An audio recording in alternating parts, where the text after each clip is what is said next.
বাংলাদেশে এই প্রথম 2600 ড্রোন দিয়ে ড্রোন শো দেখাবে চীন, যা এর আগে বাংলাদেশে কখনোই হয়নি। যে কারণে সর্বপ্রথম আমি চলে আসি মেট্রো স্টেশন। ভাই চোর বিড়ালের মতো একটু জায়গা পাইছি, এত জ্যাম ছিল। এটা হচ্ছে Manik Mia avenue road. Oh my god guys, drone show already শুরু হয়ে গেছে। আমি ভাগ্য ভালো আইসা পাইছি। দেখেন খাঁচা থেকে ফাঁকি মুক্ত হচ্ছে, এটা সর্বপ্রথম দেখাইছিল। নেক্সট এটা কি সেটা আমার জানা নাই, যাই হোক। এরপরে দেখি কি, ও মাই গড আবু সাইদ ভাইয়া। ভাই ড্রোন দিয়ে এটা কিভাবে সম্ভব ভাই, আমি জানতে পারতেছি না যে প্রতি মিনিটে মিনিটে যে এইগুলা চেঞ্জ হইতেছে। খুব দেখে খুব ভালো লাগতেছে। এই দেখেন আবু সাইদ ভাইয়া শেষ, এরপর পরই কিন্তু আরেকটা হঠাৎ করে জ্বলে উঠবে। আর কার চিহ্ন দেখায় আল্লাহ জানে, জানি না। 4 নাম্বার মুগ্ধ ভাই, পানি লাগবে পানি। ভাই এইসব চিত্র যখন দেখি ভাই খুব কষ্ট লাগে। ওই দিনগুলোর কথা মনে পড়ে, মানে 5 আগস্ট 4 আগস্ট ওগুলোর কথা খুব মনে পড়ে। এই আফুটারে তো চিনি না, যাই হোক ওনার কথা কি বলবো। এইটা হচ্ছে রিক্সাওয়ালা মামা, সবাই চিনেন ভাই। ওনাদেরকে না চিনেন না এমন কোনো মানুষই নাই। শাপলা ফুল, আমাদের জাতীয় ফুল শাপলা, যেটা আপনারা সবাই জানেন। 1971, এটা কেউ ভুলবার নয়, এটা তো পুরনো, এটাকে আর কি করে ভুলি।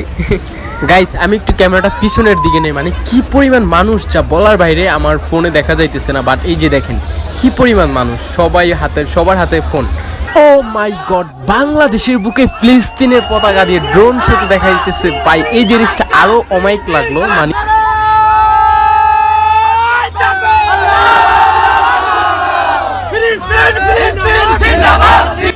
ফিলিস্তিনের এই চিত্রটা দেখে সবাই কিন্তু ফিলিস্তিনের পক্ষে স্লোগান দিয়ে উঠলো। মানে ফিলিস্তিনের প্রতি বাংলাদেশের মানুষের অন্যরকম একটা টান, যেটা এখান থেকে বোঝা যায়, আবারও প্রমাণিত হলো। সর্বশেষ যে চিত্র বা আর্ট বলেন, এটা হচ্ছে লং লাইফ চায়না। বাট এই আর্টের সম্বন্ধে আমি কিছু জানি না। আরেকটা আর্ট দিতে পারে, সেটা হচ্ছে শুভ নববর্ষ। সর্বশেষ এটাই ছিল আজকের লাইভ।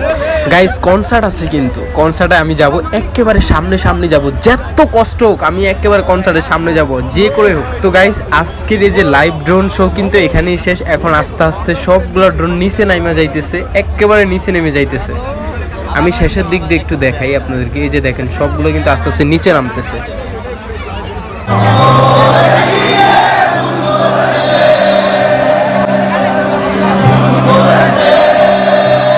বন্ধুরা জুনাইদ ইবান ভাইয়ের কিন্তু শো চলতেছে, যার গান শোনার জন্য আমি এত দূর থেকে আসলাম।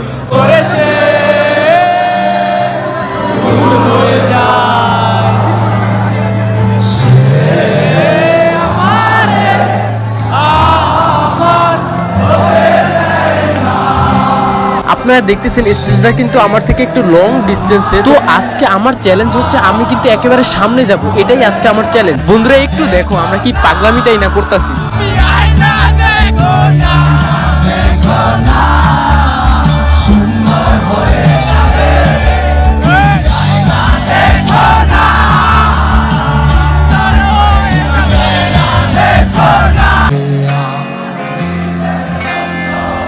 গাইস আমি কিন্তু অনেকটা সামনে চলে আসছি, আমি আরো সামনে যাব। বন্ধুরা এবার তোমরা দেখো সবাই যে আমি একেবারে সামনে চলে আসছি, একেবারে স্টেজের সামনে। দেখো আমার সামনে একটা খালি জায়গা, সামনে তারপরে সেনাবাহিনী এই যাবে।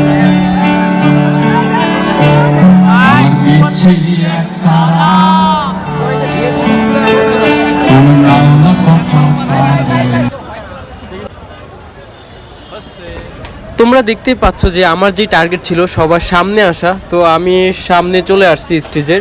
ওকে, আজকের ব্লগ এখানেই শেষ। আল্লাহ হাফেজ, টাটা, গুড বাই।